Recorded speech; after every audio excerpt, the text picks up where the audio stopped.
কি বলবেন? তাসদিকু ইয়াদ মানচুনি তুজদিদারাম লব্বু ইয়াদ মানচুনি কুসিদারাম সামঈকু ইয়াদ জিদারাম সামুল কালাম চশমেকু ইয়াদ দিদারাম সুরে হারাম। আয় আল্লাহ, হাত জবান করে যাবে, হাতে বলবে আমাকে ব্যবহার করে করে এই অন্যায় কাজগুলি করেছে, অপরাধগুলি করেছে। চোখে বলবে আল্লাহ আমাকে ব্যবহার করে টেলিভিশন দেখছে, কাজ মোবাইলে হারাম দেখছে, বেগানা নারীদেরকে দেখছে। এরকম ভাবে ঠোঁট বলবে আল্লাহ আমি ঠোঁটকে ব্যবহার করে আরেকজন বেগানা মহিলাকে চুমু দিয়েছে।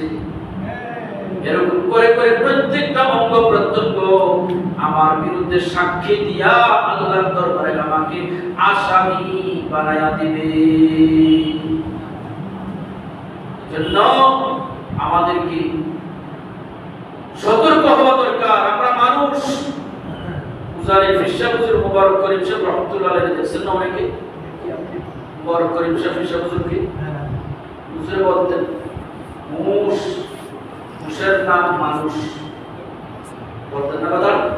মুশ, মুশের নাম মানুষ। এইজন্য আমরা মানুষ, আমাদের চলাফেরায় মুশ থাকতে হবে। কি থাকতে হবে? মুশ থাকতে হবে, মুশ থাকতে হবে। মুখ দিয়ে যা আসে তা বলা যাবে না। পাও যেদিকে যাইতে চাই সেদিকেই যাওয়া যাবে না। আমার হাত যা ধরতে চায় সব কিছু ধরা যাবে না। কানে যা শুনতে চায় সব কিছু শোনা যাবে না। আমার প্রত্যেকটা অঙ্গ প্রত্যঙ্গ যা করতে চায় সব কিছু করা যাবে না। করার আগে আমাকে হিসাব মিলাইতে হবে আমার আল্লাহ এই কথার উপরে, এই কাজের উপরে, এই চলার উপরে সন্তুষ্ট আছেন কিনা। যদি থাকেন তাহলে করব, মাওলা যদি অসন্তুষ্ট হয়ে যায় আমি কোনোদিন এই কাজটা করব না। এই হুঁশের নাম হলো মানুষ। এতটুকু হুঁশ যার আছে তাকে বলে মানুষ। তাকে বলে।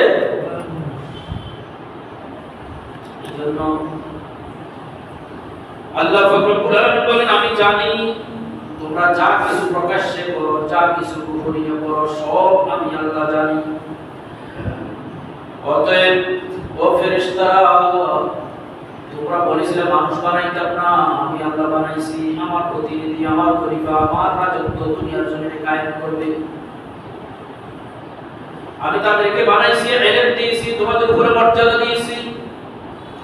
অতএব ফেরেশতারা, তোমরা আমার আদমকে সম্মান করতে হবে, সম্মান দেখাইতে হবে। কিভাবে সম্মান করব? আল্লাহ বলেন ঠিক আছে যাও, আমি তরিকাটা কইরা দেই। ওয়া ইযকুলনা লিল মালাইকাতি ইসজুদু লিআদম। স্মরণ করো ওই দিনের কথা যেই দিন আমি বলেছিলাম ফেরেশতাদেরকে তোমরা সিজদা করো আদমকে। কি করো?